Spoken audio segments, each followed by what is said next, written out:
Radhe Radhe friends. तो आज हम जानेंगे योगिनी एकादशी का इतना ज्यादा महत्व क्यों है। क्योंकि आषाढ़ महीने का पवित्र महीना शुरू हो गया है। आषाढ़ महीने का यह महीना एक महीना नहीं बल्कि यह सनातन धर्म में एक महत्वपूर्ण समय की शुरुआत कहा जाता है।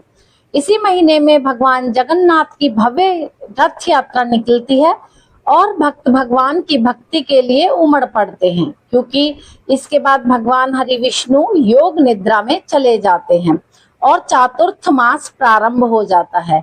लगभग 4 महीने घर प्रवेश, शादी, विवाह, मुंडन आदि मांगलिक कार्य नहीं किए जाते हैं। आषाढ़ महीना इसलिए भी महत्वपूर्ण बन जाता है क्योंकि यह महीना सांसारिक सुखों को छोड़कर हमें भक्तिमय बनने का भी निमंत्रण देता है। आषाढ़ मास के महीने में मिलती है हमें योगिनी एकादशी। आखिर योगिनी एकादशी कब है? यह भ्रम बना हुआ है कि योगिनी एकादशी 10 तारीख को करें या फिर 11 तारीख को करें। तो पंचांग और शास्त्रों के अनुसार योगिनी एकादशी महाफलदायिनी, पुण्य देने वाली एकादशी है। धार्मिक मान्यता है कि एकादशी के व्रत करने वाले व्यक्ति के कुष्ठ रोग तथा कोढ़ तक भी समाप्त हो जाते हैं। इस एकादशी से अनजाने में किए गए पाप भी नष्ट हो जाते हैं। एकादशी का व्रत करने से धरती पर सुख सुविधाओं का सुख मिलता है और अंत में मोक्ष की प्राप्ति होती है। 10 जुलाई की सुबह 8:10 से 11 जुलाई की सुबह 5:23 तक एकादशी तिथि व्याप्त रहेगी। इसके बाद द्वादशी तिथि प्रारंभ हो जाएगी।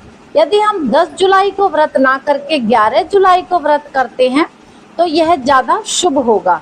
आसान भाषा में क्यों जुलाई को द्वादशी तो है, लेकिन प्रदोष काल और त्रयोदशी भी है।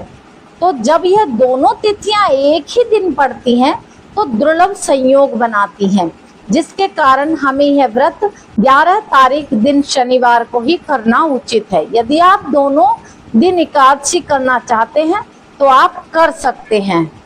इस व्रत का पूरा फल पाने के लिए सुबह शुभ मुहूर्त में ही पारण करना चाहिए।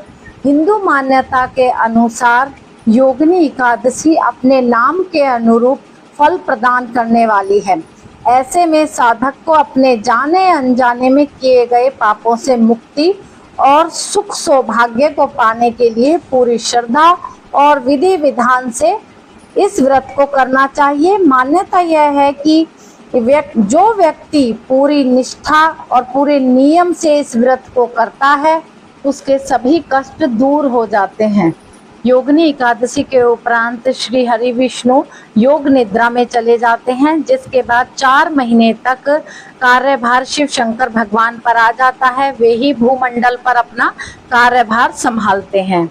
जो साधक योगिनी एकादशी करता है उस पर पूरे साल भगवान विष्णु की कृपा बरसती है और जिसके चलते साधक रोग, शोक और पाप से भी मुक्त रहता है। योगिनी एकादशी के पुण्य फल से साधक को मोक्ष की प्राप्ति भी होती है। व्रत के अगले दिन दान की महिमा कही गई है। द्वादशी के दिन किया गया दान लाख गुना होकर हमें वापस मिलता है।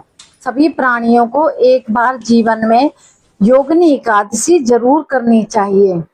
योगिनी एकादशी में जो इसकी व्रत कथा है उसको जरूर पढ़ना चाहिए, स्मरण करना चाहिए। एकादशी के दिन हमें सुबह और शाम दोनों समय दिया जलाकर आरती जरूर करनी चाहिए, क्योंकि दिया हमारी पूजा का साक्षी होता है। श्री हरि विष्णु भगवान के सामने जब हम दिया लगाकर किसी भी व्रत कथा को पढ़ते हैं या पूजन करते हैं तो दिया हमारी पूजा का साक्षी बनता है। आरती करने के पश्चात और भगवान श्री हरि विष्णु का पूजन करने के पश्चात हमें अपने दोनों हाथ जोड़कर क्षमा याचना करनी चाहिए कि हे प्रभु, यदि हमसे पूजा में कोई त्रुटि हो गई हो तो हमें क्षमा करना और हमारे सभी पापों को नष्ट करना। और हमें तो फ्रेंड्स, योगिनी एकादशी आप जरूर करें और भगवान का आशीर्वाद प्राप्त करें।